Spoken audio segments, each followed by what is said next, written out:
Chittagong press club চত্বরে বাংলাদেশ মব্বল সাংবাদিক union Chittagong জেলা শাখার উদ্যোগে গাজীপুরে সংঘবদ্ধ সন্ত্রাসীদের হাতে নির্মমভাবে নিহত দৈনিক প্রতিদিনের কাগজের সাংবাদিক আসাদুজ্জামান তুহিনের হত্যাকাণ্ডের বিচারের দাবিতে মানববন্ধন অনুষ্ঠিত হয়েছে। সম্পাদক মুরাদ হোসেন বিপ্লব আমাদের মাঝে আর উপস্থিত আছেন।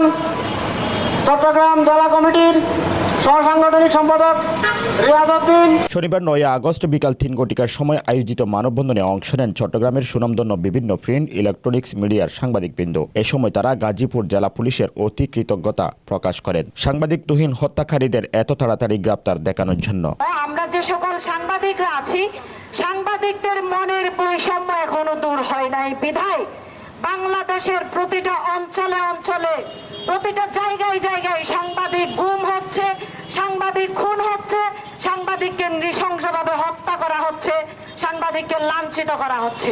অসংখ্য সাংবাদিকের জন্য এই চট্টগ্রাম প্রেস ক্লাবের সামনে দাঁড়িয়েছি। তবে যতবারে দাঁড়িয়েছি বলেছি তীব্র নিন্দা আর প্রতিবাদ। আজ আর বলবো না, আজ তীব্র নিন্দা প্রতিবাদ পরিহার করছি। বাংলাদেশে সাংবাদিক ভাইয়েরা যেভাবে দাঁড়িয়েছে, সবার আপ্রাণ চেষ্টায় কালকে রাতে যে দুষ্কৃতিকারীরা তুহিন ভাইকে হত্যা করেছেন সবাইকে গ্রেপ্তার করা হয়েছে। উক্ত মানববন্ধনে বাংলাদেশ মব্বল সাংবাদিক ইউনিয়নের সাথে একতা পোষণ করে পৃথক আরেক ব্যানারে অংশগ্রহণ করেন বাংলাদেশ মব্বল সাংবাদিক সোসাইটি নামক আরেক সংগঠনের কেন্দ্রীয় নেতৃবৃন্দরা। দুই সংগঠনের একই দাবি হত্যাকারীদের শুধু গ্রেফতারের মধ্য দিয়ে সীমাবদ্ধ না থেকে দ্রুত দৃষ্টান্তমূলক শাস্তি নিশ্চিত করা। থেকে আসামিদের যাবজ্জীবন এবং এছাড়া সর্বোচ্চ বিচার প্রার্থী। বলবো কারা এটার সাথে ইন্ধনদাতাদেরকে খুঁজে বের করতে হবে এবং তার সাথে সাথে বলবো ব্রিটিশ সরকারের আন্দোলনের সময় যেসব সাংবাদিকদেরকে হত্যা করা হয়েছে তাদেরকে সহ এবং আসাদুজ্জামান তুহিনের হত্যাকারীদের যেন দ্রুত বিচার ট্রাইব্যুনালের মাধ্যমে তাদের বিচার নিশ্চিত করা হয়। মানববন্ধনে বক্তারা দেশের একজন পেশাদার সাংবাদিককে প্রকাশ্য হত্যা করা মানে গণমাধ্যমের স্বাধীনতা ও মত প্রকাশের অধিকারের উপর সরাসরি আঘাত। শুধু আসামিদের গ্রেপ্তার দেখালে হবে না, আমরা এই ঘটনার দ্রুত বিচার চাই এবং অপরাধীদের এমন শাস্তি প্রদান করা হোক যাতে ভবিষ্যতে অপরাধীরা এরকম অপরাধ করতে গা শিউরে ওঠে। বাংলাদেশ মব্বল সাংবাদিক ইউনিয়নের জেলা শাখার কার্যনির্বাহী সদস্য জহিরুল ইসলাম বাবুলের সংচালনায় ও সভাপতিত্বে উক্ত অনুষ্ঠানে আরও উপস্থিত সংগঠনটির কেন্দ্রীয় সাংগঠনিক সোহাগ আরফিন। আমরা আলটিমেটাম দিয়েছিলাম 24 ঘন্টার মধ্যে আসামিদের গ্রেফতার করার জন্য। 24 ঘন্টা আগেই তারা গ্রেফতার করতে সক্ষম হয়েছে 7 জনকে। তবে হ্যাঁ, আমরা এই গ্রেফতারে মৃদু সন্তুষ্ট বলতে পারেন। মৃদু সন্তুষ্ট কেন?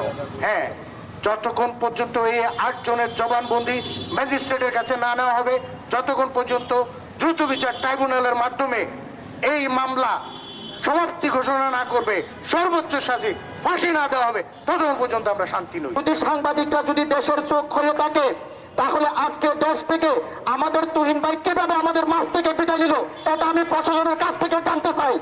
আমি গতকালকে একটি ভিডিও পড়েছে, দেখলাম একজন প্রশাসন কনস্টেবল আমাদের ভাই তুহিন ভাইকে যখন হত্যা করা হচ্ছে এই কনস্টেবল বলতেছে আমাদের পাশ থেকে ধরে নিয়ে যান তারপরে মারেন। এটা কোন ধরনের ভাষা আমরা জানতে চাই প্রশাসনের কাছ থেকে। আমরা যখন একটা ক্রাইম নিউজে যাই আমরা সর্বপ্রথম কর্তব্য যেই ধারাটি আছে সেই ধারাকে আমরা অবগত করে যাই, আমরা অমুক জায়গায় যাচ্ছি, যদি আপনার হেল্প প্রয়োজন হয় তাহলে আমাদেরকে সহযোগিতা করবেন। কিন্তু আমরা দেখতে পাই যখন আমাদের উপর হামলা চলে আসে আমরাকে তারা অবগত করার পরেও আমাদেরকে প্রশাসন কোনো ধরনের সুরক্ষা দিতে পারে না। এটা কার ব্যর্থতা বলে আমরা মনে করি? আমরা এটা প্রশাসনের কাছ থেকে জানতে চাই।